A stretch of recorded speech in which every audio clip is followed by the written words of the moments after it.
الحمد لله رب العالمين والصلاة والسلام على سيد المرسلين وعلى آله وأصحابه أجمعين. أما بعد فأعوذ بالله من الشيطان الرجيم. بسم الله الرحمن الرحيم. ولا تقولوا لمن يقتل في سبيل الله أموات بل أحياء ولكن لا تشعرون. صدق الله العظيم. إن الله وملائكته يصلون على النبي يا أيها الذين آمنوا صلوا عليه وسلموا تسليما. اللهم صل على سيدنا مولانا محمد طب القلوب ودوائها وعافية الأبدان وشفائها ونور الأبصار وضيائها وآله وأصحابه دائما أبدا. میں نے جس ارشاد مقدس کو اپنا سرنامہ بیان قرار دیا ہے، اللہ تبارک و تعالی ارشاد فرماتا ہے وَلَا تَقُولُوا لِمَنْ يُقْتَلُ فِي سَبِيلِ اللَّهِ أَمْوَاتٍ، اور مت کہو وَلَا تَقُولُوا لِمَنْ يُقْتَلُ، جو قتل کیے جائے، فی سبیل اللہ، اللہ کی راہ میں، اموات، مردہ، بل احیاء، بلکہ وہ زندہ ہے، ولیکن لا تشعرون، لیکن تمہیں ان کی زندگی کا شعور نہیں ہے۔ اس آیت کریمہ کو جب ہم پڑھتے ہیں تو اللہ تبارک و تعالیٰ کہتا ہے جو خدا کی راہ میں قتل کیے جائے، جو شہید کیے جائے، ان کو مردہ نہ کہو۔ حالانکہ جب ہم شہید کی زندگی کو دیکھتے ہیں، وہ شہید کہ جس کا سر تن سے جدا ہے، جس کے بازو کٹ چکے ہیں، جس کے پاؤں زخمی ہیں، جس پر تلواروں کے گاؤ ہے، جس پر نیزے برسائے گئے ہیں، جس کو زخمی اور جس کے سینے کو چھلنی کیا گیا ہے، جس کے جسم سے روح نکل چکی ہے، جس کا جسم ٹھنڈا ہو چکا ہے، پھر بھی اللہ تبارک و تعالیٰ فرماتا ہے وَلَا تَقُولُوا لِمَنْ يُقْتَلُ فِي سَبِيلِ اللَّهِ أَمْوَاتٍ، ان کو مردہ نہ کہو۔ حالانکہ قرآن کا یہ فلسفہ تبلیغ اور قرآن کا یہ طور و طریقہ اور اس کی فصاحت و بلاغت ہے، کہیں قرآن ایسے لوگوں کو مردہ کہتا ہے کہ جو آنکھ سے دیکھ رہے ہیں، جو کان سے سن رہے ہیں، جو زبان سے بول رہے ہیں، جو سانسیں لے رہے ہیں، ان کو کبھی کبھی قرآن مردہ کہتا ہے۔ جیسا کہ اللہ تبارک و تعالیٰ فرماتا ہے ام لہم قلوب لا یفقہون بہا، یہ وہ لوگ ہیں جن کے پاس دل نہیں ہے جو کچھ سمجھ سکے۔ ام لہم آذان لا یسمعون بہا، یہ وہ لوگ ہیں جن کے پاس کان ہے مگر سن نہیں سکتے۔ ام لہم اعین لا یبصرون بہا، ان کے پاس وہ آنکھیں نہیں ہیں جس سے دیکھ سکے۔ اولئک کالانعام بل ہم اضل، یہ تو جانوروں کی طرح ہے بلکہ اس سے بھی گئے گزرے۔ کہیں قرآن کہتا ہے صم بکم عمی فہم لا یرجعون، یہ بہرے گونگے اندھے لوٹنے والے نہیں ہیں۔ کہیں قرآن فرما رہا ہے ختم اللہ علی قلوبہم، اللہ تبارک و تعالیٰ نے ان کے دلوں پر مہر لگا دی، وعلی سمعہم، اور ان کے کانوں پر، وعلی ابصارہم غشاوہ، اور ان کی آنکھوں پر پردہ ہے، ڈھکن ہے، وَلَهُمْ عَذَابٌ عَظِيمٌ، اور ان کے لیے دردناک عذاب ہے۔ تو یہ قرآن یہ ایسے لوگوں کو کہہ رہا ہے جو آنکھوں سے دیکھ رہے ہیں، یہ ایسے لوگوں کے بارے میں کہا جا رہا ہے جو کانوں سے سن رہے ہیں، یہ ایسے لوگوں کے تعلق سے کہا جا رہا ہے جو زبان سے بولنے والے ہیں۔ قرآن کہتا ہے صم بکم عمی، یہ بہرے گونگے اندھے ہیں، بلکہ ایک جگہ تو قرآن نے کہہ دیا انک لا تسمع الموتى، محبوب تم ان مردوں کو نہیں سنا سکتے۔ موتا، اس آیت کو لے کر بعض غافلوں نے جو مردہ ہوتے ہیں ان کے تعلق سے کہ بھائی وہ سن نہیں سکتے ہیں، کیونکہ ہمارا عقیدہ ہے ہم انبیاء کو پکارتے ہیں یا رسول اللہ کہتے ہیں، اولیاء کو پکارتے ہیں یا غوث المدد کا نعرہ لگاتے ہیں، تو کچھ لوگ اس آیت کو لے کر یہ حجت پیش کرتے ہیں کہ قرآن میں صاف ہے کہ یہ مردے سن نہیں سکتے اور تم مردے کو کہہ رہے ہو، تم ان کو پکار رہے ہو، تم ان سے مدد مانگ رہے ہو۔ حضور شیخ الاسلام فرماتے ہیں یہ جو اولیاء کرام ہیں ان کی چوکھٹ پر اپنی پیشانی کو جھکا کے دیکھ، ان سے مانگ کے دیکھ، نہ مانگے تب جا کے کہہ کہ ان سے نہیں ملتا۔ بہرحال تو اس آیت کو کہتے ہیں کہ مردے سن نہیں سکتے ہیں، حالانکہ تمام مفسرین کرام کا اس پر اتفاق ہے کہ اللہ کے رسول صلی اللہ علیہ وسلم کسی قبرستان میں نہیں گئے تھے اور یہ نہیں کہا تھا مردوں کو سنانے کے لیے، کسی قبرستان میں نہیں گئے تھے کہ اللہ تبارک و تعالیٰ نے کہا ہو کہ ان مردوں کو آپ نہیں سنا سکتے۔ اللہ تبارک و تعالیٰ نے جو حضور نے یہ ارشاد و تبلیغ کا کام کیا، وہ جو مکہ کے لوگ تھے جو نافرمان تھے، آپ کے رب نے آپ کو کہا یا رسول اللہ، اے اللہ کے حبیب، اے میرے دلارے، یہ وہ لوگ ہیں جن کے دل مردہ ہو چکے ہیں، جن کے دلوں پر مہر لگ چکے ہیں، جن کے کانوں پر میں نے ان کی سماعتوں کو چھین لیا ہے، جن کی آنکھوں پر پردے آ گئے ہیں، یہ اب سن نہیں سکتے ہیں۔ حالانکہ وہ زندہ ہے، قرآن ان کو مردہ کہہ رہا ہے، حالانکہ وہ دیکھ رہے ہیں، قرآن ان کو اندھا کہہ رہا ہے، حالانکہ وہ سن رہے ہیں، قرآن ان کو بہرا کہہ رہا ہے، حالانکہ وہ بول سکتے ہیں، قرآن ان کو اندھا، قرآن ان کو گنگا کہہ رہا ہے۔ اس لیے کہ جو حق سنے لیکن حق کو نہ مانے گویا کہ وہ بہرا ہو گیا ہے، جو حق دیکھے حق کو قبول نہ کرے گویا کہ وہ اندھا ہے، جو حق سمجھے اس کے باوجود حق نہ بولے گویا کہ وہ گنگا ہو چکا ہے، جس کا دل سب کچھ دیکھنے کے باوجود نور ایمان سے محروم ہے، جس کے دل میں نور ایمان کا نہیں ہے، یہ سانس لے رہا ہے، یہ چل رہا ہے، یہ پھر رہا ہے، یہ کھانا کھا رہا ہے، یہ بول رہا ہے، اس کے باوجود قرآن کہہ رہا ہے یہ سب کے سب مردہ ہے، یہ مردہ ہے۔ لیکن یہی قرآن کہہ رہا ہے کہ اس کی راہ میں خدا کے لیے جو اپنی جان کو قربان کر دے، جو اپنے خون کو بہا دے، جو اپنے آپ کو لٹا دے، جو اپنے بازو کو کٹوا دے، جو اپنے پاؤں کو زخمی کرے، جو اپنے سینوں کو خدا کی رضا کے لیے تلواروں کا نشانہ بنا دے، جس کے جسم سے جان نکل جائے، جس کی سانس بند ہو جائے، اللہ تبارک و تعالیٰ نے ان مقبولان بارگاہ کو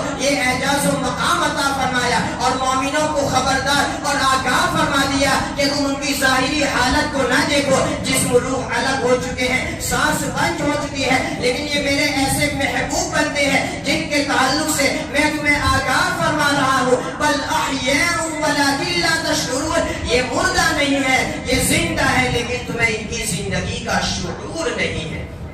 شہید کو یہ اعزاز حاصل ہے کہ جسم روح حالت پھر بھی خدا کہہ رہا ہے ان کو مردہ نہ کہو۔ شہید کو یہ مقام حاصل ہے، سانس بند ہو چکی ہے پھر بھی خدا کہہ رہا ہے ان کو مردہ نہ کہو۔ شہید کو یہ مرتبہ حاصل ہے کہ جس کا جسم ٹھنڈا ہو چکا ہے پھر بھی اللہ تبارک و تعالیٰ روک رہا ہے، اور یہ روکنا اتنی سختی سے ہے۔ اول جن مردوں کو میں نے ذکر کیا، یا پھر مثال کے طور پر ابھی میں یوں کہہ دوں کہ مسجد نورانی شعیب پارک میں یہ جتنے بھی لوگ بیٹھے ہیں سب کے سب مردہ ہیں۔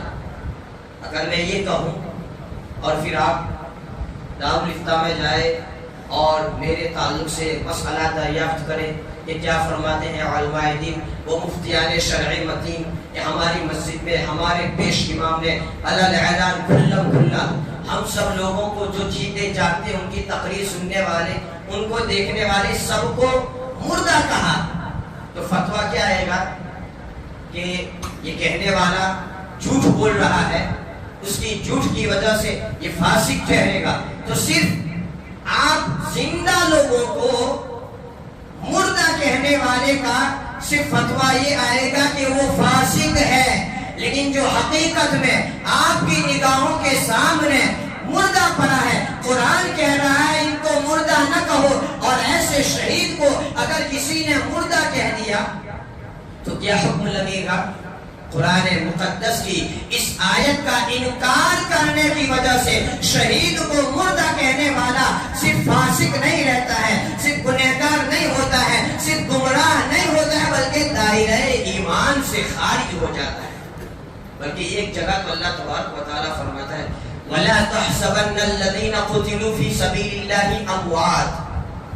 زبان سے مردہ کہنا یہ تو دور کی بات ہے، لیکن جو میری راہ میں شہید ہوتے ہیں، جو میری راہ میں قتل کیے جاتے ہیں، وَلَا تَحْسَبَنَّ الَّذِينَ قُتِلُوا فِي سَبِيلِ اللَّهِ أَمْوَاتٌ. ہرگز ان کے تعلق سے اپنے دل و دماغ میں مردہ ہونے کا خیال بھی نہ لاؤ.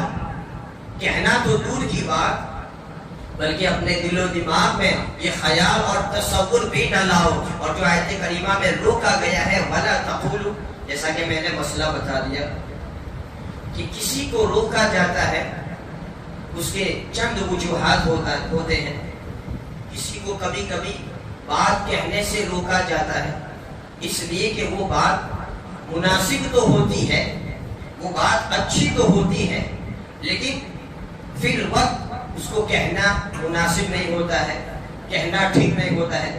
جیسا کہ اللہ کے رسول صلی اللہ علیہ وسلم شب معراج آپ کو اللہ تبارک و تعالی نے جو القا فرمایا، یعنی جو بھی وحی، جو بھی راز و نیاز کی باتیں ہوئی، اللہ تبارک و تعالی نے روک دیا. محبوبی ہمارے اور تمہارے درمیان کی باتیں ہیں، ان کو دوسروں سے شیئر نہ کرو، دوسروں کو نہ کہو. تو یہ راز و نیاز کی باتیں ہوئی. ایک وہ ہے کہ جس بات کو کہا تو جاتا ہے لیکن کہنے میں وہ بات بری ہوتی ہے. جیسے اللہ تبارک و تعالیٰ فرماتا ہے وَلَا تَقُولُوا رَاعِنَا. صحابہ کو کہا کہ میرے محبوب کو رَاعِنَا اس لفظ سے نہ کہو. حالانکہ یہ کہنا ٹھیک ہے، اس کے باوجود چونکہ وہاں کے لوگ اس لفظ سے دوسرا معنی لیتے تھے، بات اچھی تھی، بات ٹھیک تھی، اس کے باوجود صحابہ کو روک دیا. لیکن یہ جو تیسری جو وجہ ہے کہ جس میں روکا جاتا ہے، وہ ایسی وجہ ہے کہ اگر بندہ نہ رکے تو دائرہ اسلام سے خارج ہو جاتا ہے. جیسے اللہ تبارک و تعالیٰ کہتا ہے وَلَا تَقُولُوا ثَلَاثَ، تین خدا مت کہو. عیسائی تین خدا کے قائل، اللہ تبارک و تعالیٰ نے روک دیا.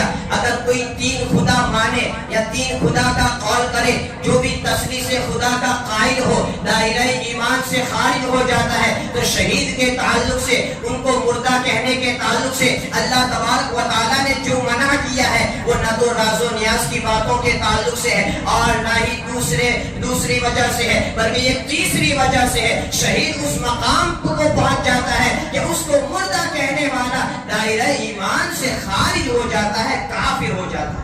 کتنی بڑی چروٹی، کتنا بڑا مقام. بندوں کو کیسے روکا جا رہا ہے. جو مردہ ہے ان کو مردہ نہ کہو، بلکہ مردہ خیال بھی نہ کرو. یہ شہادت کا جو مقام و مرتبہ ہے، ان کا جو اعجاز ہے، آپ کیا سمجھیں گے. شہید جو خدا کی راہ میں شہید ہوتے ہیں، ان کے خون کا قطرہ جیسے ہی زمین پر گرتا ہے اللہ تعالیٰ اس کی مغفرت فرما دیتا ہے. جیسا ہی بڑا پاپی گنہگار ہو، لیکن جیسے ہی شہید کے خون کا ایک قطرہ زمین پر گرتا ہے اللہ تعالیٰ اس کی مغفرت فرما دیتا ہے. مغفرت کے بعد شہید کو وقت مرگ شہادت کے عالم میں اللہ تبارک و تعالی صرف وہ جنتی نہیں ہوتا ہے، بلکہ اس عالم میں جنت میں اللہ تبارک و تعالی اس کو اس کا ٹھکانہ دکھا دیتا ہے. اور وقت مرگ شہادت، یہ جو آپ واقعات سنتے ہیں کیسے دردناک ہے، واقعی میں دردناک ہے، لیکن اللہ تبارک و تعالی وہ شہید سے ایسی اذیت اور تکلیف کے احساس کو ختم فرما دیتا ہے. اللہ کے رسول صلی اللہ علیہ وسلم فرماتے ہیں الشہید لا یجید الم القتل. شہید کو قتل ہونے کی تکلیف کا احساس نہیں ہوتا ہے، بلکہ ایک چیونٹی کے کاٹنے کی وجہ سے جو درد ہوتا ہے وہی درد کا احساس شہید کو ہوتا ہے. حالانکہ جب ہمیں کوئی تکلیف، کوئی زخم ہوتا ہے تو اس کا درد کتنا ہوتا ہے، لیکن یہ راہ خدا میں شہید ہونے والے ہیں. بلکہ یہی شہید خدا کی راہ میں اپنی جان کو لٹانے والا، قربان کرنے والا جب جنت میں جائے گا، شہید کی روحیں سبز قالب کے پرندوں میں، یعنی سبز پرندوں کے جسم میں شہید کی روحوں کو اللہ تبارک و تعالیٰ رکھ دیتا ہے. عرش کے نیچے قندیلیں لٹکتی ہیں، وہاں ان کا مقام ہوتا ہے، یہ اور کسی بندے کے لیے نہیں ہے. پھر شہید کی روح کو اللہ تعالیٰ یہ اجازت دیتا ہے کہ جنت میں جہاں چاہے سیر کرے، جنت میں جہاں چاہے رہے. بلکہ شہید کو جنتی نعمتوں کا جو احساس ہوتا ہے، جنت کی نعمت، کبھی وہ کھانا کھاتا ہے تو کبھی وہ پیاس اپنی بجھاتا ہے، تو کبھی دوسری نعمتیں اس کو ملتی ہے، کہیں سونگھنے کی نعمت اس کو ملتی ہے، کہیں خوشبو اس کو ملتی ہے.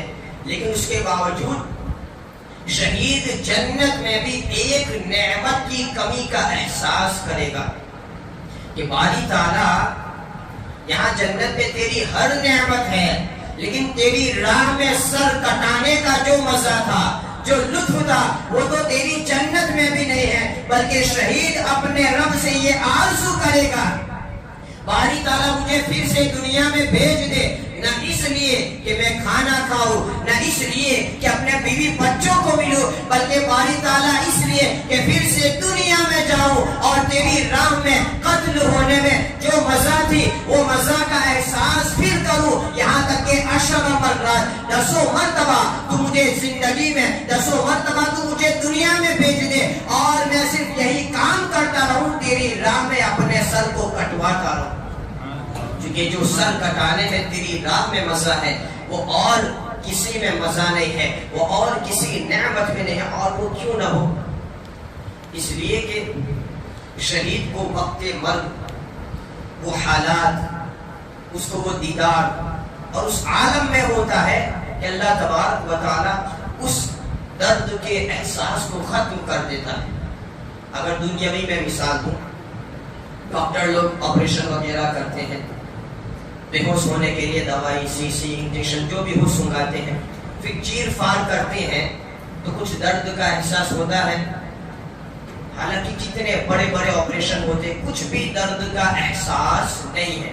تو ایک دنیاوی میڈیسن، ایک دنیاوی دوا کا آدمی کے جسم پر وہ غلبہ کہ ڈاکٹروں کا چیر فار کرنا اس کا احساس نہ ہوئے. لیکن جب شہید جام شہادت نوش فرماتا ہے تو وہ جنت میں اپنا ٹھکانہ دیکھ رہا ہے تو کہیں پر رسول کریم کا دیدار ہو جاتا ہے. اور حضور کا جب دیدار ہوتا ہے وہ دیدار یار میں، وہ دیدار مصطفیٰ میں ایسا مخمور ہو جاتا ہے، ایسا مستغرق ہو جاتا ہے کہ وہ جان نکلنے کا احساس کم ہو جاتا ہے. حضور کی بات تو دور، اور بات کو واضح کرنے کے لیے اور سمجھانے کے لیے میں عرض کروں کہ حضرت یوسف علیہ السلام، حضرت زلیخا کو مصر کی عورتوں نے ملامت کی، طعنہ زنی کی کہ تو یوسف کے حسن کی دیوانی ہے. تو زلیخا نے ان عورتوں کو زبانی جواب نہیں دیا، بلکہ ان کی دعوت رکھی اور کہا کہ میں تمہاری دعوت کروں گی. یوسف ایک لمحے کے لیے ان کا یہاں سے گزر ہوگا.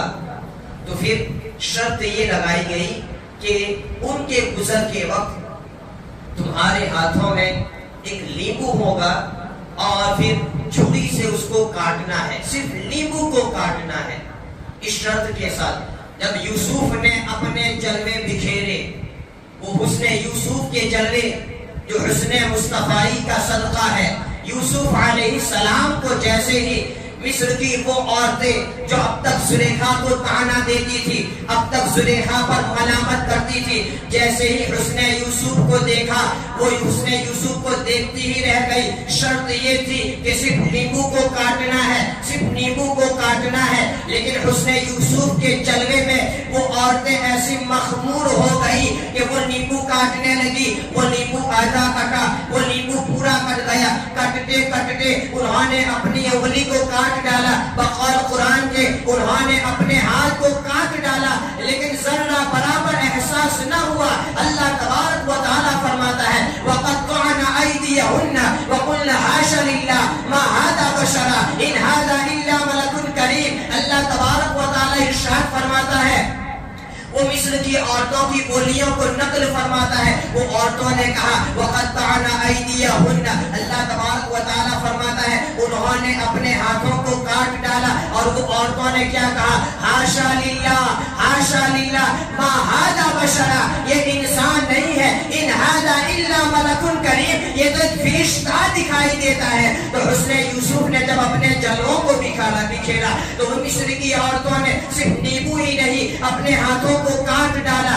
احساس نہیں ہوا. لیکن جب شہید جو وقت شہادت جو شہادت کا نوش پیتا ہے اس کے سامنے حسن یار ہوتا ہے، جلوہ یار ہوتا ہے، وہ دیدار مصطفیٰ کرتا ہے. وہ دیدار مصطفیٰ میں وہ جانثاران مصطفیٰ اور حضور کی لقاء میں ایسا مغمور ہو جاتا ہے، اس کے ہاتھ کٹ جاتے ہیں، احساس نہیں ہوتا ہے. اس کا گلا کٹ جاتا ہے، احساس نہیں ہوتا ہے. اس کے پاؤں جدا ہو جاتے ہیں، احساس نہیں ہوتا ہے. تلواریں چلائی جاتی ہے، تیروں کی بوچھار کی جاتی ہے، زخمی کیا جاتا ہے، لیکن وہ حسن مصطفیٰ میں دیدار یار میں ایسا مخمور ہو جاتا ہے، کچھ بھی پتا نہیں چلتا ہے. اس لیے امام اہل سنت فرماتے ہیں حسن یوسف پہ کٹی مصر میں انگشت زنا، سر کٹاتے ہیں تیرے نام پہ مردان عرب. حسن یوسف تو بڑی چیز ہے، حضور کا تو نام ہی ایسا ہے کہ آپ کے نام پر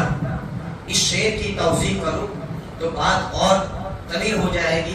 لیکن میں ٹائم کا لحاظ کرتے ہوئے صرف یہی کہتا ہوں، امام اہل سنت کہتے ہیں حسن یوسف پہ کٹی مصر میں انگشت زنا، سر کٹاتے ہیں تیرے نام پہ مردان عرب. مصطفیٰ کا دیدار، آپ کا حسن و جمال یہ دور کی بات ہے. وہ عرب کے میرے نبی کے چہیتے صحابہ حضور کے عشق میں ایسے پاگل تھے، حضور کے عشق میں اپنی جانوں کو ایسے لٹانے والے تھے، حضور کا نام آ جاتا اپنی جانوں کو قربان کرتے تھے.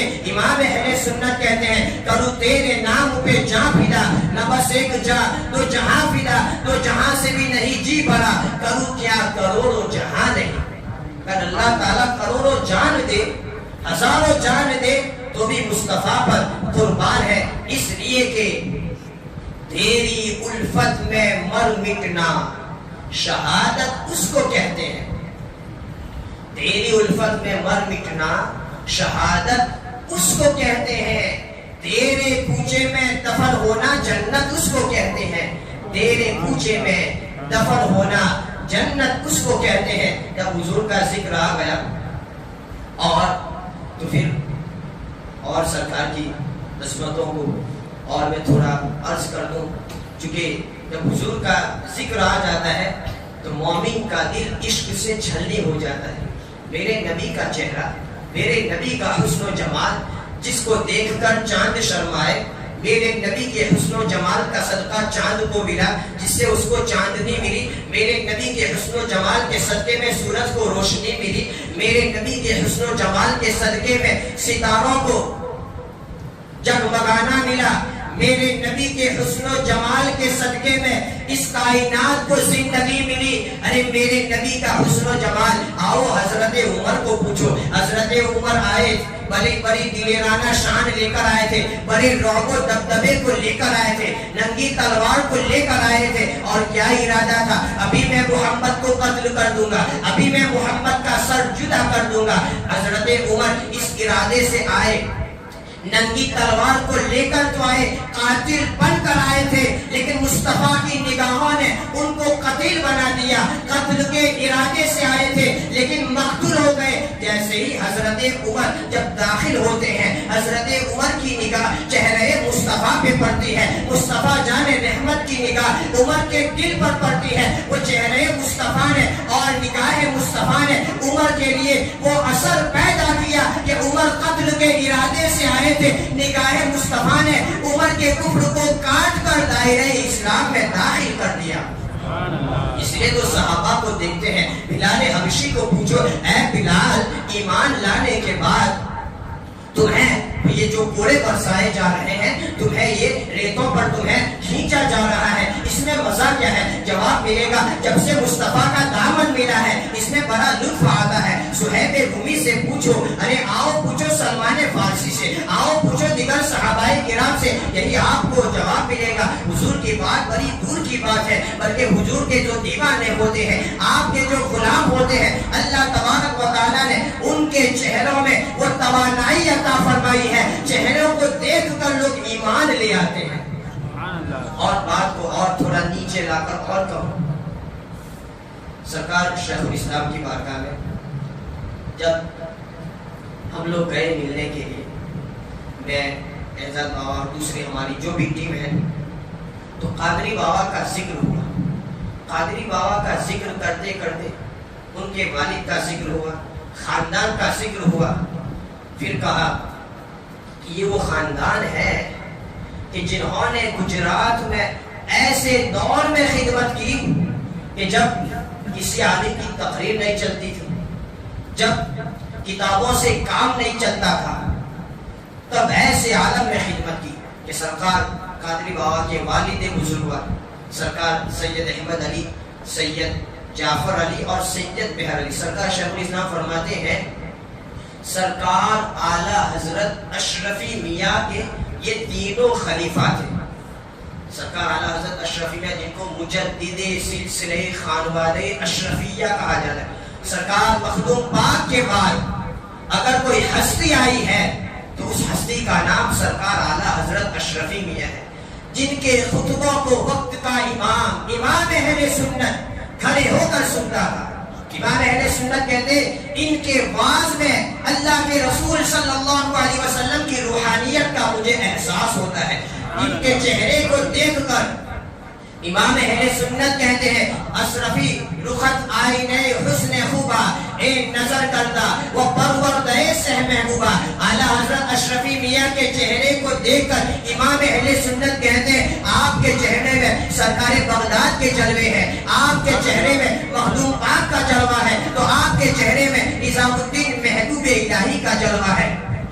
سرکار شیخ الاسلام فرماتے ہیں گجرات میں ایک ایسا دور، اور میری معلومات اور میرے مطالعے کے حساب سے گجرات میں سرکار اعلیٰ حضرت اشرفی میاں کے سب سے پہلے خلیفہ یہ تینوں حضرات ہیں، بلکہ ان کے علاوہ اور کتابوں میں دوسروں کا نام بھی نہیں آتا۔ مولانا نعیم الدین مرادآبادی محشی کنز الایمان، جنہوں نے کنز الایمان پر حاشیہ نگاری کی ہے، وہ آپ کے شامل درس تھے، جو اعلیٰ حضرت کے جلیل القدر شاگرد، تو اعلیٰ حضرت کے جلیل القدر جو شاگرد تھے، میرے خیال سے یہ ان کے ہم سبق تھے۔ سرکار شیخ الاسلام فرماتے ہیں کہ وہ وقت تھا کسی تقریر سے تبلیغ نہ ہوتی تھی، لوگ ایسے بہک جانا، گمراہ ہو جانا اور بات ہے، لوگ زندگ ملحد ہو رہے تھے، لوگ اسلام کو چھوڑ رہے تھے، اور ایک خاص کمیونٹی کا ذکر کیا کہ وہ لوگ خاص طور پر اسلام کو چھوڑ کر کافر ہو رہے تھے۔ تو پھر ایسے عالم میں جب انہوں نے سرکار اعلیٰ حضرت اشرفی میاں کو خطبے کے لیے بلایا، تقریر کے لیے، کہ حضور ہدایت و ارشاد کے لیے آپ کی تبلیغ کی ضرورت ہے، تو سرکار اعلیٰ حضرت اشرفی میاں آئے، آپ نے کہہ دیا صدر الافاضل مولانا سید نعیم الدین مرادآبادی، سرکار احمد علی کو، ان کو کہہ دیا کہ کسی وائز اور کسی تقریر کی ضرورت نہیں ہے، اسٹیج بنایا جائے اور اس پر تخت بٹھایا جائے، میں اس پر بیٹھوں گا اور وہ مخدومی لباس وہ میں زیب تن کروں گا، جب میں کہوں تو اس تخت کو تمہیں اٹھانا ہے، صرف مجھے اس تخت پر بٹھا کر گلیوں سے پھیر دینا ہے، قربان جاؤ وہ نبی کے خاندان کا یہ شہزادہ سرکار اعلیٰ حضرت اشرفی میاں جب تخت کو اٹھایا گیا اور آپ کا گزر ہوتا تھا، جس بستی سے آپ کا گزر ہوتا تھا، جو آپ کا چہرہ دیکھتا تھا دائرہ اسلام میں داخل ہو جاتا تھا۔ یہ مصطفیٰ کے غلاموں کا یہ عالم ہے، چہرہ دیکھ لے، کئی سالوں کے کفر اور زندگی کو چھوڑ دے، کئی سالوں کی الحاد والی زندگی کو چھوڑ دے، تو پھر وہ مصطفیٰ کے جلوے، عمر کو پوچھ لو، صدیق کو پوچھ لو، تو یہ شہید کو یہ اعجاز، اس لیے شہید کو وقت شہادت وہ درد اور تکلیف کا احساس نہیں ہوتا ہے، اور بعد میں شہید کو حضور کے ساتھ وہ قربت حاصل ہو جاتی ہے، وہ نسبت حاصل ہو جاتی ہے کہ نبی کی نیند ناقض وضو نہیں ہوتی۔ ہم جب سو جائے ہمارا وضو ٹوٹ جاتا ہے، انبیاء کرام کی نیند ان کے وضو کو نہیں توڑتی۔ اسی طریقے سے شہید کی موت سے ان پر غسل فرض نہیں ہوتا۔